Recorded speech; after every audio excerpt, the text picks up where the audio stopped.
There's a quiet kind of liberation that arises, not when you gain control, but when you release the need for it. Think about how often we grip tightly to outcomes, worrying about what might collapse tomorrow, trying to predict every twist of the path ahead.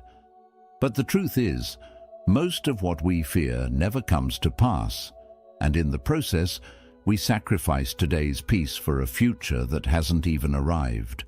Worry is like trying to carry an invisible weight. It exhausts you without ever moving you forward. It traps you in imagined futures and pulls your attention away from the strength, calm and clarity you already hold inside. But something shifts when you choose to let go, when you stop resisting the flow of life and begin to move with it instead. You create space, and in that space, life begins to meet you with unexpected grace, not because you forced it, but because you stopped standing in its way.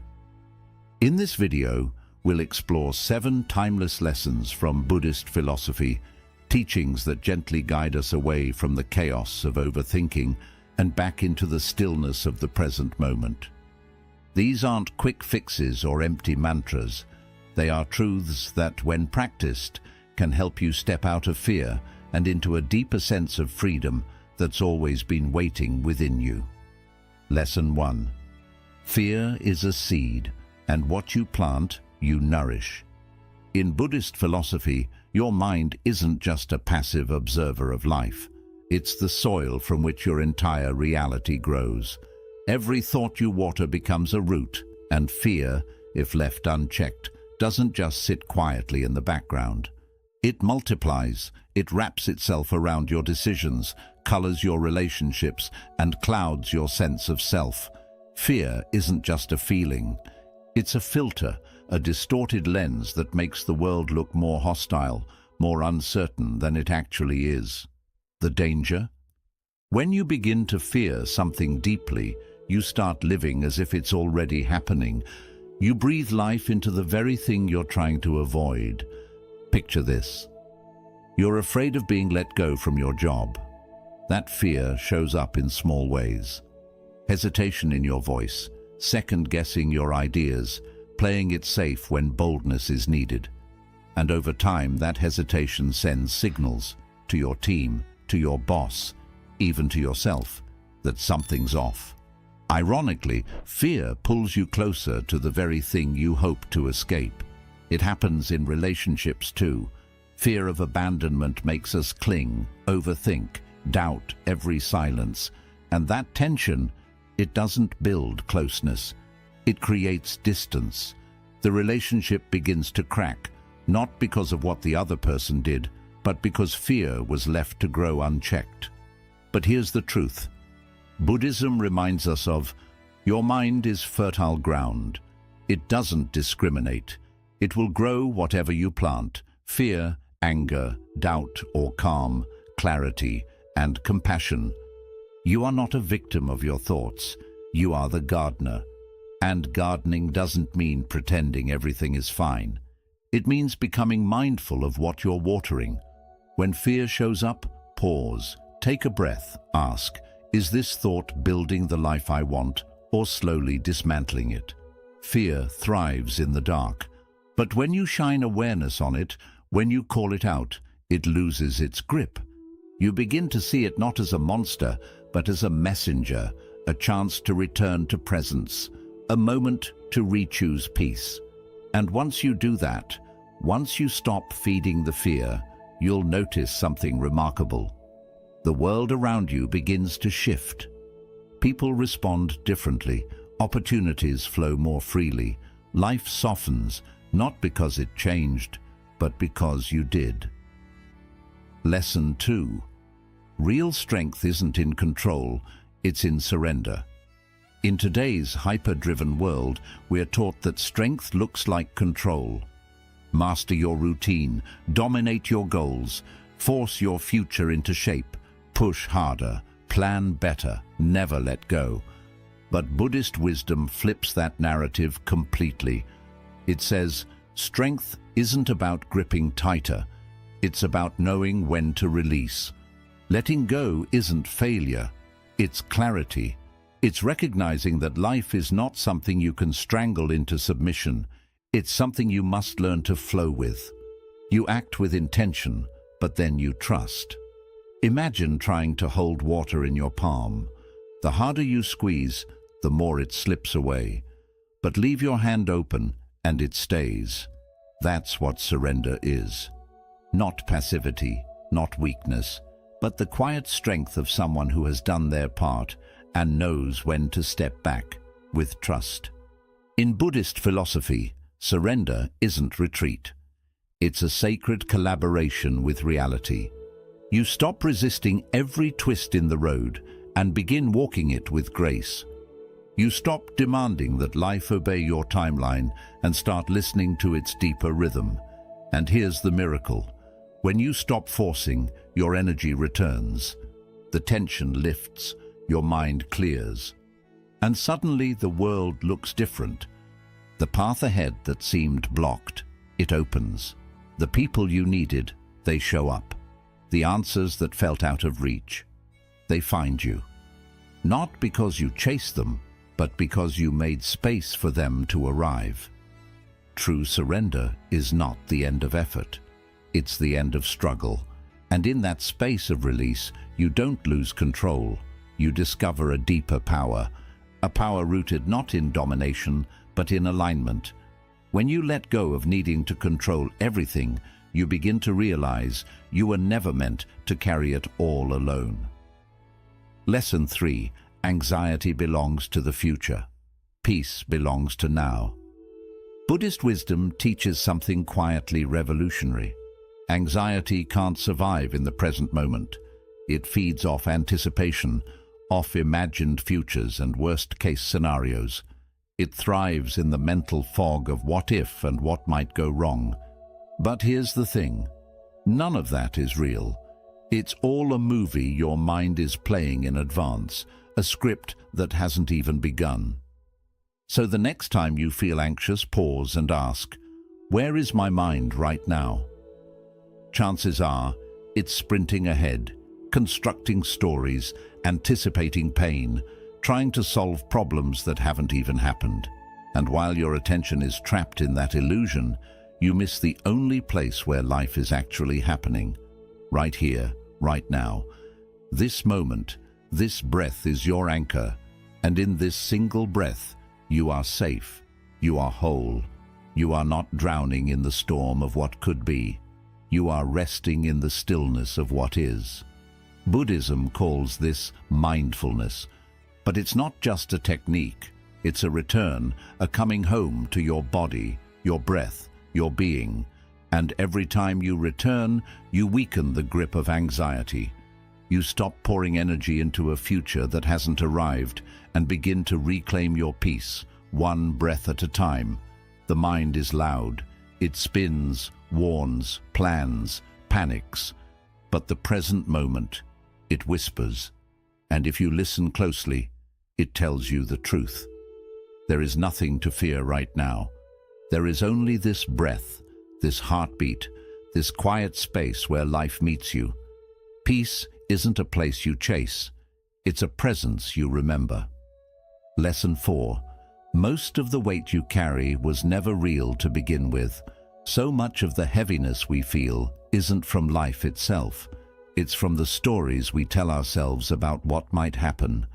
Buddhist wisdom gently reminds us, our deepest anxieties rarely come from reality. They come from imagination. We become authors of endless tragedies that never take place. Sleepless nights worrying about conversations that go better than expected. Stomach knots over future disasters that never arrive. We carry these imagined fears like stones in a backpack. Heavy, invisible, and entirely optional. Why does this happen? Because the human mind is brilliant at storytelling. It's like a novelist who refuses to take a day off. It scripts scene after scene of what could go wrong, failures, betrayals, endings. And while these stories live only in our heads, our bodies begin to react as if they're already happening. We start defending ourselves from threats that don't exist. We act tense. We close off. We brace for storms that may never come. But here's what Buddhism teaches with such clarity. Just because a thought appears doesn't mean it's the truth. The mind can imagine anything. It doesn't mean you need to live inside every script it writes. Think back. How many times have you feared a situation only to realize it wasn't nearly as bad as your mind predicted? How often has the thing you dreaded passed quietly, or never happened at all? Worry distorts reality. It pulls distant fears so close that we start reacting to shadows, not facts. And in doing so, we miss what's actually here. This peaceful breath, this simple moment. So the next time you feel yourself spiraling, pause. Take one conscious breath and gently ask, is this happening right now? Or is it just a thought? That one question can return you to the present. And the present is almost always gentler than your imagination. Let those imagined burdens fall away. You never needed to carry them in the first place. And once you stop living inside your mind's predictions, you'll notice life feels lighter, kinder, and far more real. Lesson 5. Letting go of control is how you begin to trust. There's a humbling but liberating truth at the heart of Buddhist wisdom. You can't surrender to life while clinging tightly to the illusion of control. You can't hold the steering wheel and still trust the road will carry you. Control and faith move in opposite directions. The more tightly you grip control, the further you drift from trust. And the more you lean into trust, the more you're asked to let go. Trying to micromanage every detail of your life, every outcome, every emotion, every person, is like quietly telling the universe, I don't trust you. It's a subtle form of fear, a fear that without your constant effort, things will collapse. But the question is, has all that control ever brought you real peace, or has it just left you exhausted? Often, the more we try to hold everything together, the more we feel like we're falling apart inside. We confuse hypervigilance with strength, when really it's often anxiety in disguise. Control creates a false sense of safety, but it comes at a cost. Constant tension, fatigue, and a mind that never rests. Faith, in contrast, is not weakness. It's not blind surrender. It's an inner knowing that says, I've done my part. Now I allow life to do the rest. It's powerful because it frees you from the trap of obsessing over every detail. It lets you act with clarity, but without being attached to how things must unfold. Faith creates room for mystery, for timing and outcomes beyond what your plans could ever predict.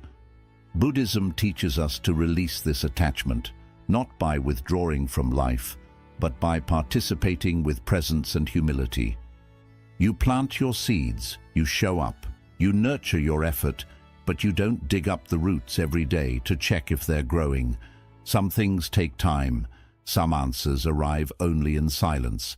Some outcomes are better left to the quiet intelligence of life itself. So ask yourself, are you gripping so tightly that you've forgotten how to breathe?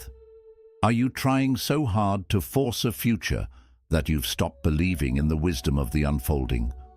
Letting go isn't defeat. It's an act of courage. It's choosing to meet life halfway, doing your part, then stepping back in peace. Because that's where real strength lives, not in control, but in trust. And that trust is where peace begins. Lesson 6. Growth begins where the grip ends. Lesson 6. Letting go isn't the end of caring. It's the beginning of growing. Worry has a subtle way of closing in around you. It doesn't slam the door all at once. It creeps in slowly. One overly cautious decision here. One moment of overthinking there. Before you realize it, your world has gotten smaller. You start labeling fear as being careful. You shrink your voice to avoid judgment. You dim your dreams so they don't seem too risky. But here's the quiet truth. Worry doesn't protect. It limits. It places invisible fences around your potential and convinces you they're for your own good. It's like walking through life with your shoulders constantly hunched, always expecting something to go wrong, always bracing. And in that tension, you stop growing. You stop reaching. You stop being fully alive. But when you begin to let go, something beautiful happens. You stop trying to control every ripple and start paying attention to what's actually yours. Your breath, your response, your presence, your kindness. You begin to shift from surviving to living, from managing life to dancing with it. Picture yourself standing in a flowing river. Try to trap the water in your hands and it slips away faster. But the moment you stop grasping, when you trust, when you float, the river carries you. That is surrender. That is growth. Letting go doesn't mean giving up. It means choosing freedom over fear. And the more you release the grip on outcomes, on old wounds, on imagined dangers, the more space you create inside yourself. Space for courage, space for joy, space to expand. Letting go is not passive, it's powerful. It's a bold return to the present moment where life is no longer something you embrace for. It becomes something you join in on. Ask yourself honestly, how much of your energy is spent worrying about what might go wrong? And what if that same energy could be redirected into creating something meaningful, into showing up fully in your relationships, into simply trusting the process? When you loosen your grip on how life should unfold and start moving in rhythm with how it actually is, something shifts. You no longer feel like you're carrying the world. You begin to feel carried by it. Letting go isn't weakness. It's the quiet courage to stop playing small, to stop hiding in fear. It's the moment you stop shrinking and start expanding, with openness, with trust, with a heart that's ready to grow again. Take a deep breath. Feel the space that opens up inside you. That space is where your freedom begins. Lesson 7. Life begins to flow. Not when you control it, but when you stop trying to. One of the most overlooked teachings in Buddhist philosophy is also one of its most liberating. Life doesn't need your constant interference to work. In fact, the more we try to control each detail, each outcome, each emotion, each response, the more we create resistance. The more we grip, the more chaos we accidentally invite. But when you learn to step back, not from apathy but from trust, something extraordinary begins to unfold. Life starts moving with a rhythm far wiser than any plan you could construct. Decisions become clearer, paths open. The right people and timing begin to arrive, not through force, but through alignment. Yet this idea feels deeply unsettling for many of us. We've been conditioned to believe that control equals safety, that if we don't double-check, overanalyze, and micromanage, everything will fall apart. And so we interfere. We hover, we push, we stress. We try to force conversations, chase outcomes, and speed up what isn't ready. But in doing so, we drain our energy and disturb the very peace we're longing to find. Buddhist wisdom offers a different way, a gentler, wiser path of non-interference. Not as a withdrawal from life, but as an act of deep trust. Just as water finds its path through the rocks, life finds its flow when we stop damming it with fear. The more we meddle, the more we stir up mud. But when we step back, clarity returns. Think of all the times you tried to force something into place, a relationship, a job, a decision, only to watch it collapse under pressure. Then remember those rare moments when you finally surrendered, when you breathed, released your grip, and let life be. And things began to align, almost magically. That wasn't coincidence. That was space. Your worry, your control, your constant mental rehearsal. These are like stones thrown into a clear stream. They disturb the current. But when you stop interfering, the water becomes still again. Life becomes smooth. Control may seem like power, but it's often fear in disguise. And fear, unchecked, robs you of the very outcomes you're trying to reach. So how do you shift? You begin with observation. Notice when you're clinging too tightly, checking your phone for the 5th time, overthinking a conversation, pressuring someone or something to move before it's ready. And ask yourself, what would it look like if I loosen my grip just a little? Non-interference isn't laziness, it's maturity. It means understanding what's truly yours to do and what's not. You plant the seed, you nurture it, but you don't rip it out of the soil to check if it's growing. Growth, real growth, takes patience, not force. Picture holding a butterfly in your palm. If you squeeze in fear that it will fly away, you'll crush it. But if you hold it gently, it may stay longer. And even if it flies off, it might come back because it remembers the safety of your open hand. This is how life works. The tighter you cling, the more things slip through. But when you create space, everything starts to breathe, and what's meant for you begins to grow. That's when the change happens. Life begins to support you, energy returns, and solutions appear. The right words, the right timing, the right people, they all start showing up without effort. You stop feeling like the world is on your shoulders, and for the first time, maybe in a long while, you feel supported. At the heart of our interference is often fear, fear of losing, failing, or not being enough. But life doesn't expect you to be perfect. It asks you to trust, to breathe, and to let go of the idea that you have to do everything on your own. So, take a moment to reflect. Is there something you're holding on to too tightly? A decision you're pushing too hard? A conversation that keeps replaying in your head? Honestly ask yourself, what would it be like to let go?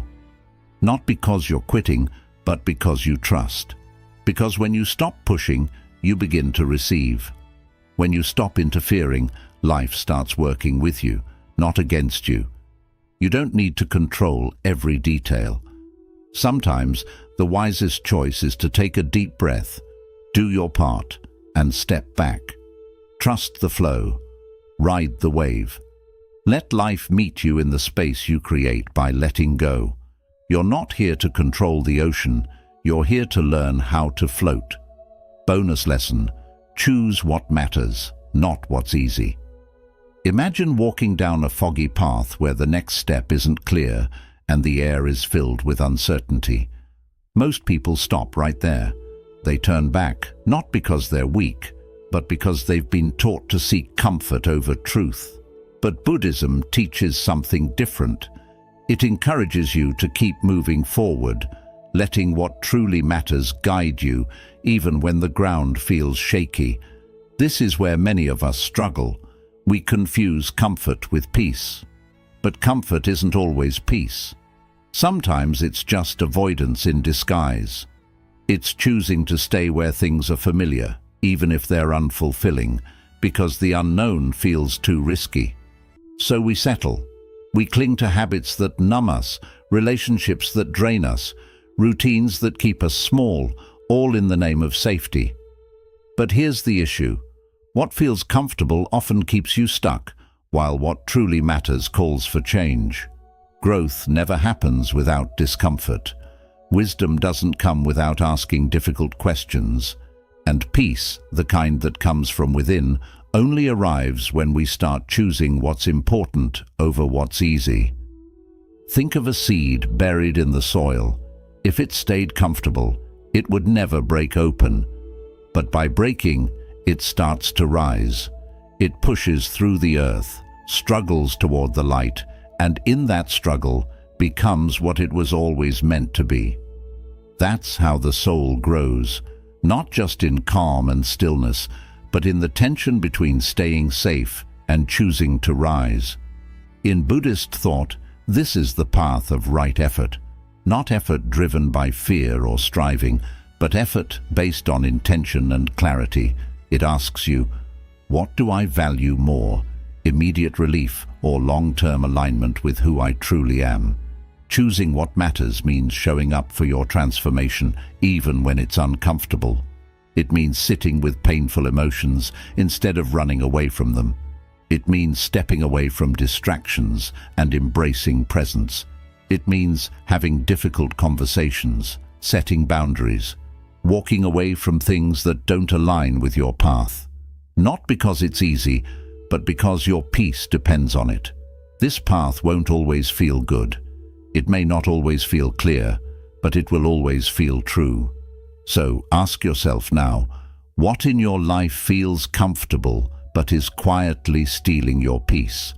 What are you holding on to out of habit, fear, or familiarity? And what would it look like to choose differently, not recklessly, but thoughtfully? Choosing what matters often means choosing stillness over speed, silence over noise, integrity over approval, presence over escape. And in those small, quiet choices, we begin to change, not just how we live, but who we become. You are not here to remain small. You are not here to stay safe at the cost of your soul. You are here to wake up, to grow, to unfold, to return to the simplicity of your inner truth. The journey may not be easy, but it will be worth it because in the end, comfort may keep you warm, but it won't set you free. Choosing what matters will. So today, take a breath, honestly look at your life and ask yourself, not what feels good, but what feels right. Then trust that answer, however uncomfortable it may be, because that is the path, that is the practice, and that is where peace begins. Conclusion. So now, the question isn't, what do I need to control? It becomes, what am I finally ready to release? Because true freedom doesn't come from holding on tighter. It comes from the quiet courage to let go, not carelessly, but with clarity, not in weakness, but with trust. If these lessons have resonated with you, take a moment right now to pause, breathe, reflect, and gently let go of something you've been holding that no longer serves you. It might be a fear, a belief, or an old story that's kept you small. You don't need to change everything at once. Just begin with one breath, one decision, one small act of trust. If this message gave you clarity or peace, consider liking this video to support the channel and let the algorithm know it matters. Share it with someone you care about, who may be quietly struggling to let go. And if you want more wisdom rooted in Buddhist philosophy, mindfulness, and inner strength, subscribe to the channel. Each week we'll walk this path together, towards stillness, toward presence, and toward a life lived more lightly. Because when you stop forcing, life begins to move, and when you trust it, it starts to meet you, right where you are.